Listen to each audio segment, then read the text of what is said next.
Graduate mo. Graduate yung marunong ka, ha? Pati ba aminado ka?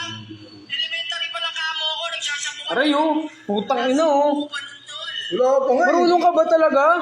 Tangina nito, nagkawala. O kaya siya naalis sa TV. Tang ina, oh. At di nakita. Wala na, sugat na. Kaya kung sa batang Quiapo, si Coco si Tanggol, ikaw naman si Tanggal.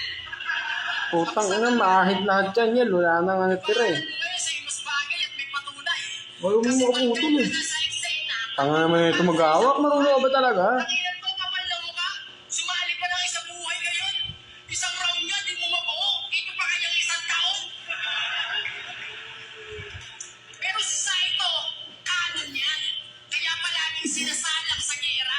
Kaso walo silpen ang kanon na yan. Tang ina. Patubusan ng bala. Wala kang round sa nag-OG. Puro freestyle pinapahiral. Para saan pa natin tinitinda mo o ikaw Tang inang kapal, oh. Four lines pa lang, nag-choke ka na. Kaya nag-alis na lang siya. Kapal mo yan, gago, takto lang pre. Wala nang mairipan. Kasuwanin mo Tang yung inang yan. kung ikaw itong di marunong magsulat. Bulakad ka din yung taas. Yun